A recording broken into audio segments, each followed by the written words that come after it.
그때 상황은 어찌 된 건지 잘 잊혀지지가 않아요. 괴로울 적도 있어요. 죽어간 연우라든지 이런 게 또 아직도 눈에 선하게 이제.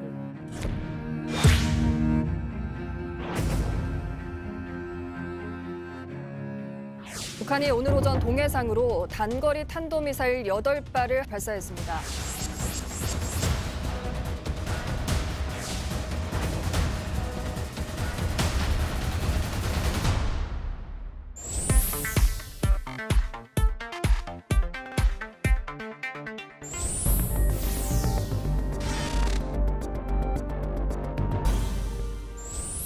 반갑습니다. 네, 안녕하세요. 네, 성킴이라고 합니다. 반갑습니다. 예, 너무 반갑습니다. 네, 인물 보고 이 출연자들을 뽑은 것 같아요.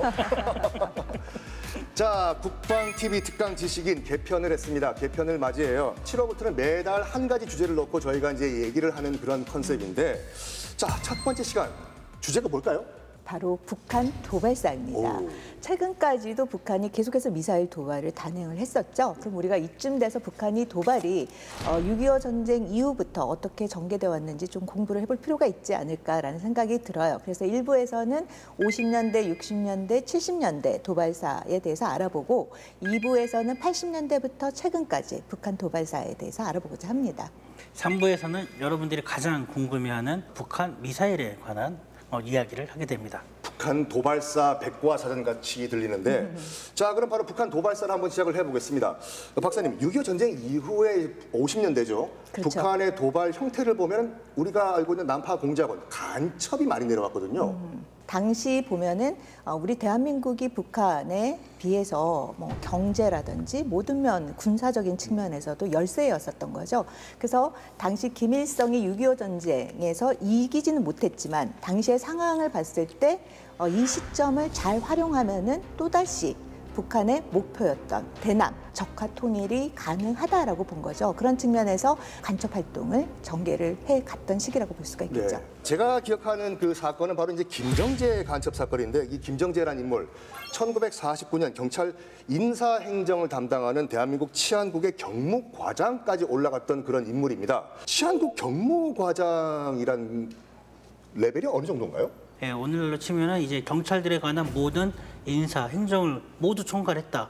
그러니까 우리나라의 경찰들에 대한 정보를 다 가지고 있었다. 이렇게 보면 됩니다. 그럼 모든 정보를 다 그 사람이 수집을 할 수가 있었나요? 그 당시에 이제 모든 정보뿐 아니라 어떤 수사를 하고 있는지, 그러니까 북한에서 내려온 간첩들에 관한 수사 정황이나 이런 것까지도 다 탐지가 가능했던, 그렇게 해서 또 잘 써먹었던 이유가 있었겠죠. 그렇죠. 경찰청이 뚫렸다라고도 볼 수가 있겠네요. 그렇네요. 그 김정재는 경찰 재직 중에 이 남로당에 포섭이 돼서 간첩 활동을 하다가 이미 발각이 돼서 체포가 돼서 감옥에 투옥이 됐는데 6.25 전쟁 중에 이제 전쟁을 틈타서 이제 탈옥을 하게 된 거죠. 추록을 해서 이제 북한으로 넘어갔습니다. 근데 북한에 가서 다시 한번 또 이제 밀봉 교육을 받고 이제 그해 다시 10월에 한국으로 침투를 했는데 침투해서 이제 유력 인사들을 포섭, 첩보하는 활동을 시작하게 된 거죠.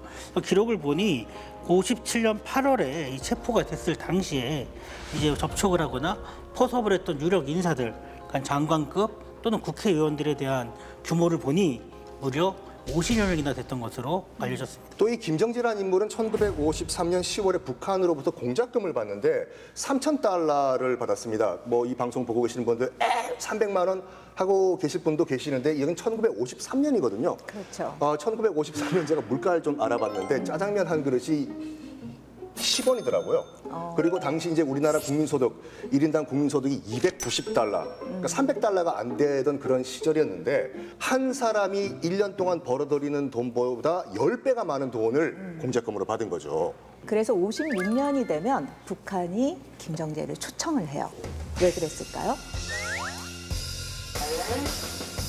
훈장을 주기 위해서 부르는 거죠. 그래서 당시 북한에서 처음으로 훈장이 만든 게 이제 국기 훈장이라는 건데 2급을 받았어요. 국기 훈장 2급을 받았다라고 하면 올림픽으로 치면 한 은메달 정도 받은 셈이 되는 거죠. 그럼 북한 체제 입장에서 봤을 때도 굉장히 중요한 거물급 인사였네요. 그렇죠. 충성을 엄청 많이 했다라는 이야기겠죠.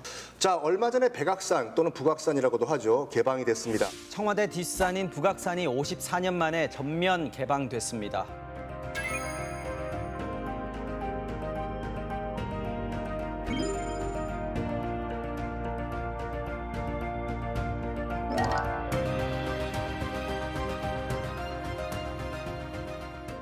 54년 만에 개방인데 그러면 54년 동안 왜 이 산이 개방이 되지 못했을까? 바로 이 사건 때문에 그랬습니다.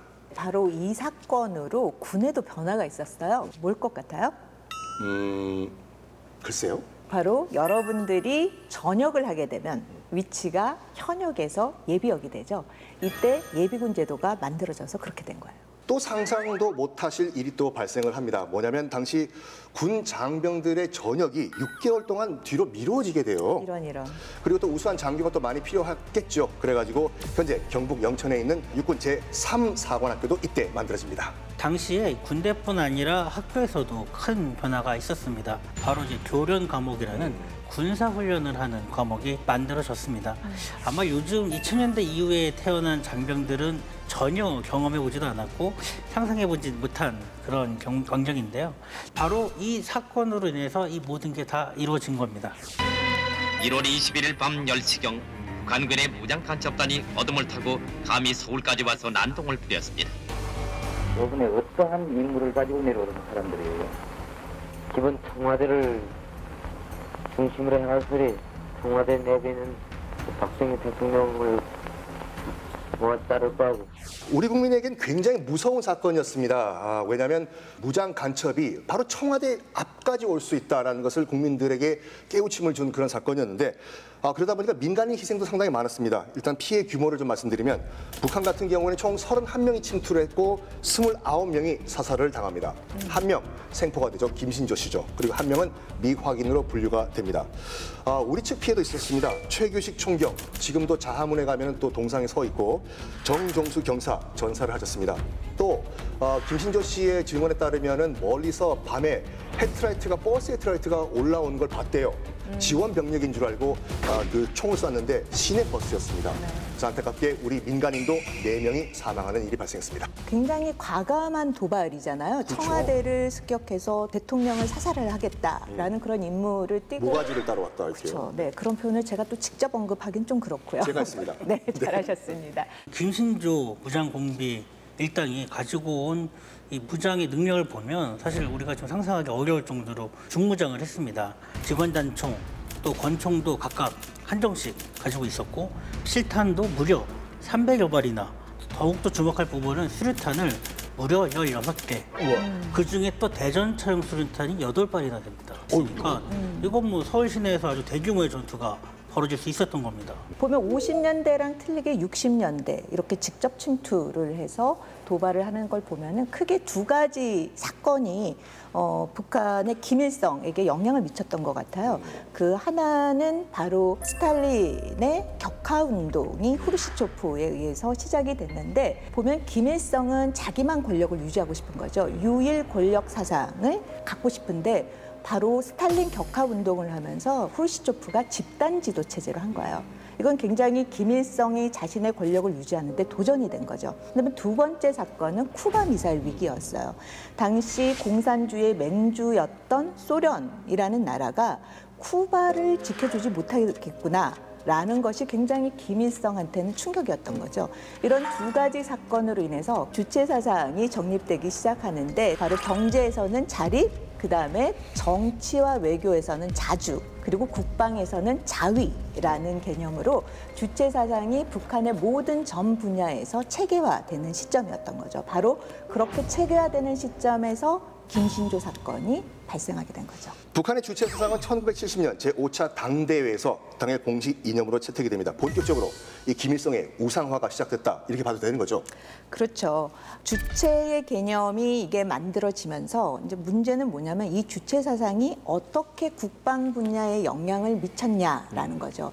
이 주체의 개념이 만들어지면서 국방에서의 자위, 이 자위라는 개념이 군사 정책으로는 바로 4대 군사 노선이 만들어지고, 또 하나가 경제 건설과 국방 건설을 동시에 발전시켜 나가겠다 해서 병진 정책을 만드는데, 문제는 뭐냐면 4대 국방 노선과 병진 정책의 교집합이 바로 국방력 건설, 국방력 강화, 이거가 다시 어떤 분야에 영향을 주냐면 바로 대남 군사 도발이 강화되는 측면에 영향을 미쳤다라는 거죠.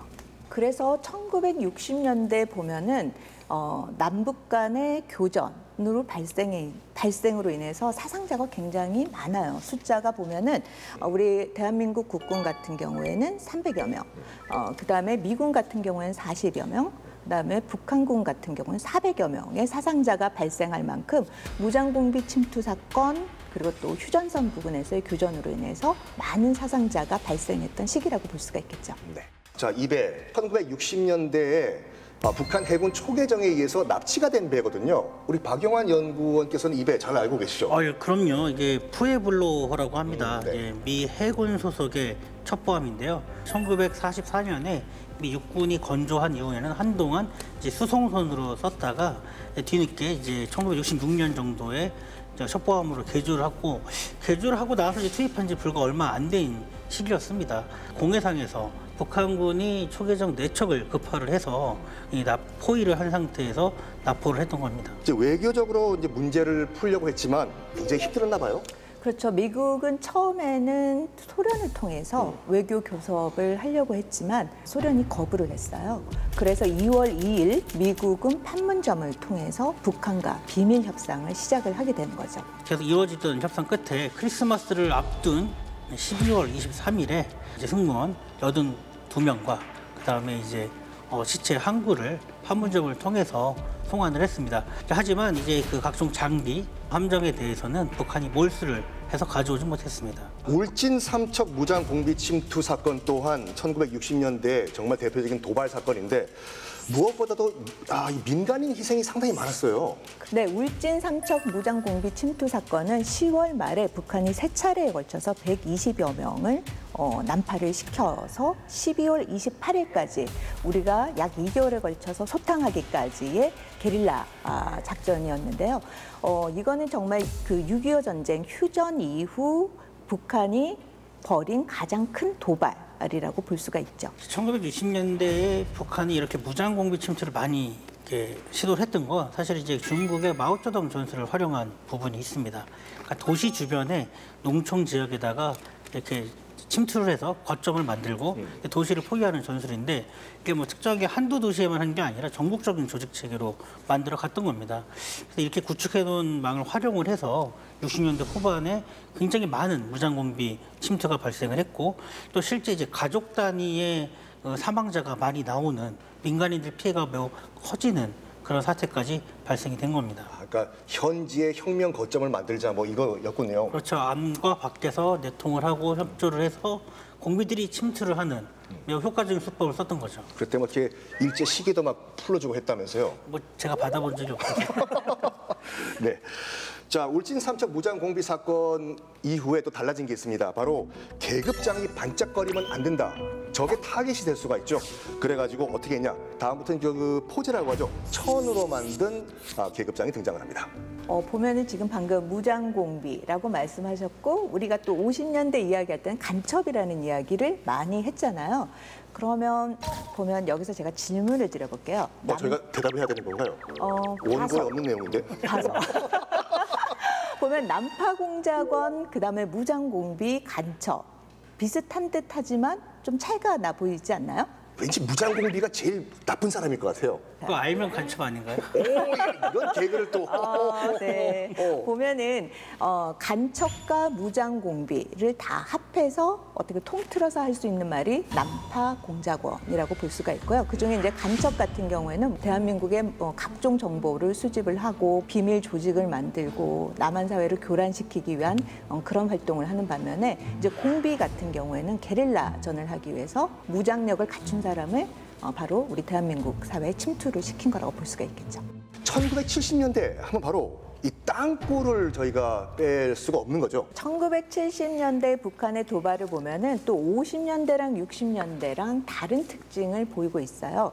바로 화전양면 전술이라고 볼 수가 있는데 이 화전양면 전술이 뭐냐면 앞에서는 웃으면서 대화하고 평화를 강조하지만 뒤에서는 도발을 하고 전쟁을 준비하는 그런 정책을 취했는데 북한이 왜 이렇게 70년대는 또다시 이러한 도발의 형태를 바꿨냐 하면 당시의 국제 환경이 변화가 된 거예요. 1970년대가 되면 국제사회는 대탕트 분위기가 일어나게 되고 그러한 데탕트 분위기를 통해서 김일성이 전술을 바꿨는데 그때 가장 크게 또 김일성에게 영향을 미친 사건이 있어요. 어떤 사건?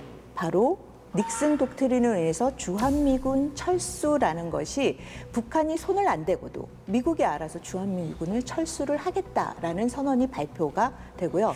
또 하나는 뭐냐면 바로 베트남의 통일이에요. 나도 가능하겠다 이 생각한 그렇죠. 거군요. 왜냐하면은 미국이 베트남정에서 계속해서 돈과 물자는 많이 들어가는데 완벽한 승리를 하지 못하자 바로 평화협정을 하게 되는 거죠. 그래서 베트콩, 베트남, 미국이 파리에 가서 평화협정을 맺게 되는데 문제는 뭐냐면 파리에서 평화협정을 하고 나서 베트남에 정말 평화가 왔는가 했더니만은 왔을까요?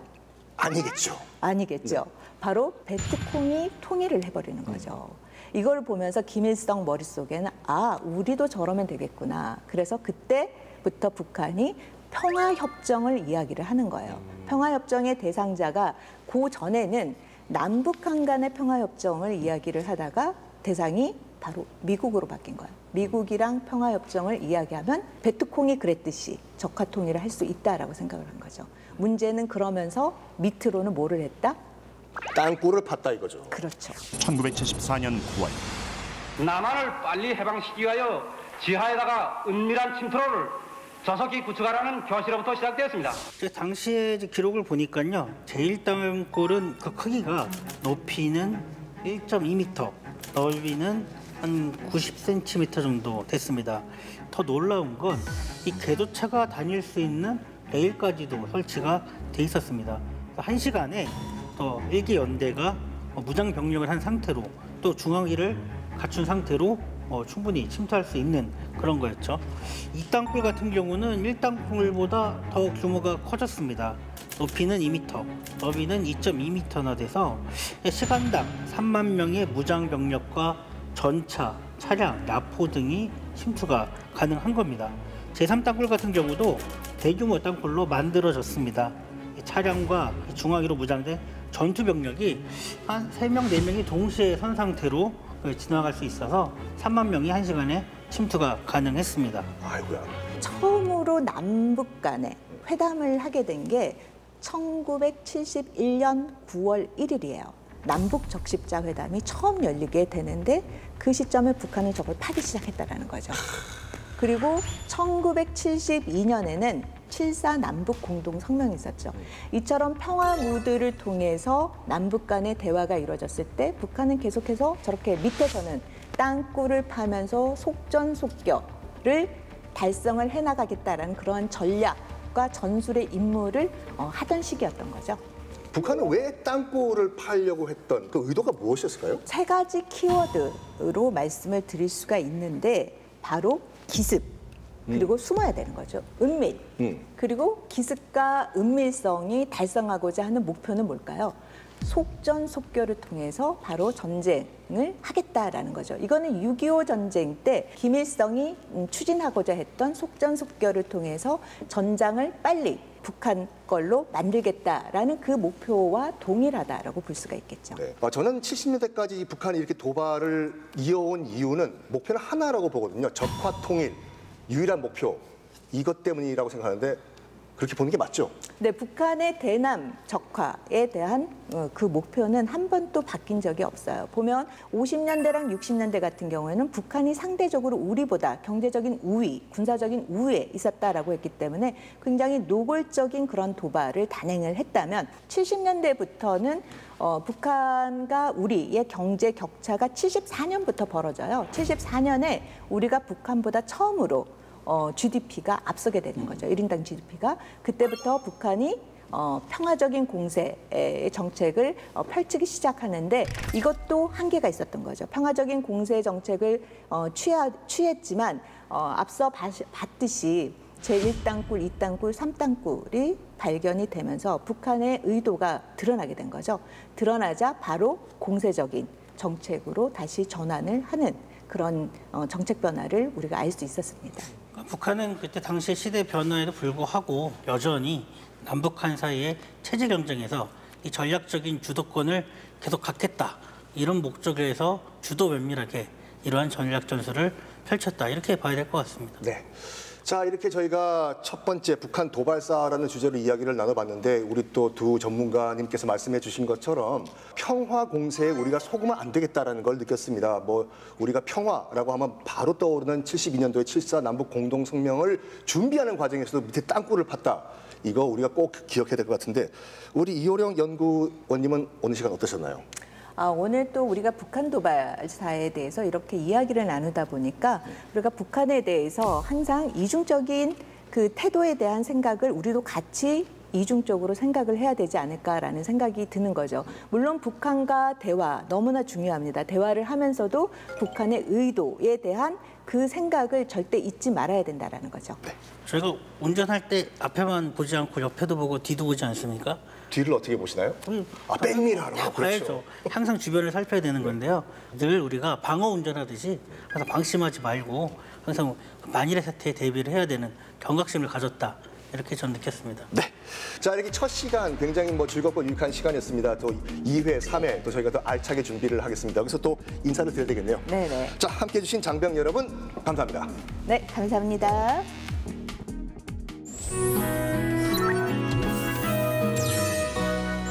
본인의 정신을 살리는 100g의 무기, 진중문고. 그중 3권을 미리 만나보시기 바랍니다. 양자역학의 어려운 개념을 정확한 정의와 유머러스함으로 정리해낸 김상욱의 양자공부. 완전히 새로운 현대 물리학 입문서.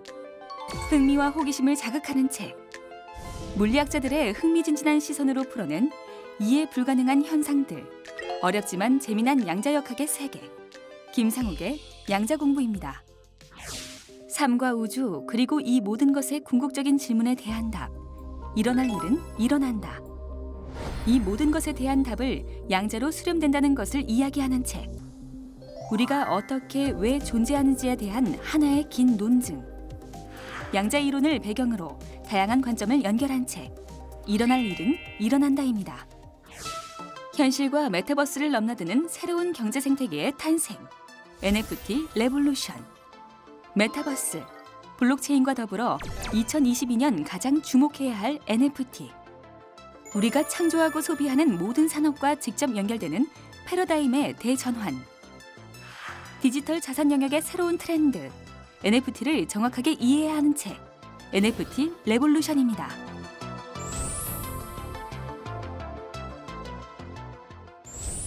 북한을 보면 카멜레온 같다라는 생각이 카멜레온 같다는 건 네. 무슨 말씀? 북한의 대내외 상황이 바뀔 때마다 도발의 종류가 굉장히 많이 바뀌어 왔었죠. 네. 이런 걸 보면은 북한이 지금 이 순간에도 어떤 국내외 상황의 바뀜에 따라서 도발의 성격을 달리할 수 있다라는 점에 주목할 필요가 있다라고 봅니다. 이 북한의 의도가 무엇이었을까요? 크게 두 가지로 볼 수 있습니다. 당시에 이제 80년대 북한의 도발이 사회 혼란을 일으키는 아주 강력한, 사실 국제사회에서 볼 때는 테러와 같은 수준까지로 이루어집니다. 근데 이런 테러는 결과적으로 이제 북한을 국제사회로부터 고립시키게 되는 그 배경이 되는데요. 이 모든 북한의 도발들 우리가 꼭 기억을 해야 될 것 같습니다.